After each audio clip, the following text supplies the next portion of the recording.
put up this picture. It reminds me a lot of the North Vancouver trails over there that I used to do a whole lot of running on. But this is like the path of pain care, right? It's like it's an uphill thing. There's a whole lot of barriers, a whole lot of roots in your way. I don't know if you've ever, well, if you've been walking on trails like this, as you're going along, how you sort of can feel yourself making a plan. That's where I'm going to step, in 3 steps. But then after you do the second step, you realize, no, that's a bad idea. I need to change my plan and move there, right? So that's sort of what pain management is like.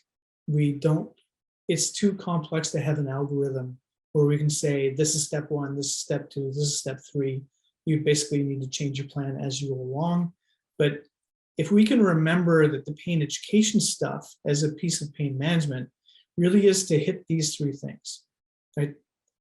Everything that we do with people with ongoing pain can be categorized into either a help to decrease pain, help to improve function or ease of movement, if you want to say that. You'll hear me say that term a lot about improving ease of movement. And then to restore quality of life or improve quality of life. And I guess it's important to sort of start with this idea. Would you all agree that pain is changeable? You okay with that idea that what we do would actually change pain itself? A lot of the patients you work with don't start with that assumption, right?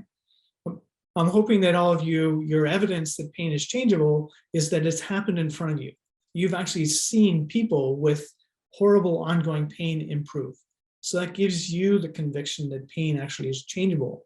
But the person in front of you, if you can recognize their experience in this moment, is probably that they tried all these different things and other people have tried all these things and the pain has not changed.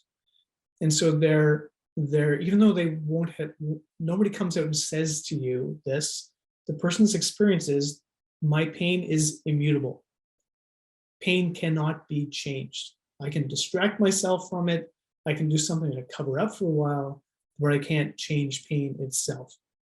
And the whole field of neuroplasticity says that pain is changeable, right? And so, and this becomes important because you will, some people actually will have been to pain management centers, and in the pain management center that they may have had this thing that they do to people where the people come in, they say, this isn't about changing your pain. You're here so we can help you to live well again and move with more ease. And really, it feels like the finger's out. This isn't to change pain. And you're like, why would you tell somebody that? The whole field of neuroplasticity says that we have the capacity to influence it some, right? So the issue that we know around pain science is that if you tell people that pain is not changeable, that you're in a pain management center and even us, we can't help you change your pain.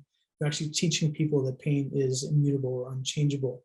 And that's going to be hard for you, but just to recognize that sometimes when people have been through pain management programs or other practitioners, they've actually given them this view, right? You're not here to change your pain. And so even something as simple as that and as straightforward as that, we need to be somewhat gentle about because people may have heard exactly the opposing view before. It's a little scary, but it definitely happens. So another foundational piece that I wanted to show you is this. So the reference down at the bottom is this paper from 2018. They were looking at brain systems and how brain systems or brain mechanisms changed when people have chronic pain and are doing self-regulation. What you're seeing in the graph here is a statistics called Cohen's effect size, which actually looks at when you look at how much, so like pain, how much did the pain change compared to the standard deviation of change in pain for everybody, or function the same thing. So you can do this with any statistical data that's not ordinal. As long as it's ratio or interval data, you can do that. Anyway, so when they do that if you give people who have chronic pain opioids, antidepressants, and NSAIDs, these are the amount of the effect size on the pain. So if you then compare that to non-pharmacological, so this is the non-pharmacological side. I've modified this a little bit from the Redden article because they were missing some interesting stuff. But anyway, if you look at this and you look at all these other things, exercise by itself is over here at 0.52. There are some studies that show it higher, but that's where most of them end up. Yoga, acupuncture, mindfulness, all the stuff in the middle. But education, I was only able to find one where we could actually figure out effect size, because a lot of research doesn't actually tell you effect size. But some of the pain neuroscience education research shows effect sizes of up by 0.81, which actually is better than opioids. But the thing I want you to remember from this, and again, this flies in the face of what most people think. Most people think that the things that we do in physiotherapy or the things that we do in rehabilitation are not anywhere near as effective at changing pain or function than opioids. And if you just look at it across the line, there really is not that much difference in the effectiveness of the things that we do compared to opioids. The big difference is time, right? The opioids don't take long to get this effect. And of course, the other big difference is the work that you need to do. Because on the side that we work on, or we're working on, the person needs to be involved more. Whereas on the other side, it's much more passive to the patient. So it's an important thing for us to understand, again, is that the things that we do can be as effective as opioids. It just takes more time and it takes more work. And actually, if I sort of circle back to the other thing I was saying to you about the idea of pain, how much pain changes, or the fact that pain is changeable. There was a study done a couple of years ago where they looked at research where people had been with chronic pain, had been in multidisciplinary pain management programs. And they were looking at, when people go through those programs, what changes more? Does their function change more, or does their pain change more? Because once again, typically when you go to those programs, there's this message that you get is that this really is about changing their function. And there's a belief system in most people who work in interdisciplinary pain management programs that function is going to change more than pain, but the research does not show that. The research actually shows that pain changes more than function. Not that much more, but still more consistently.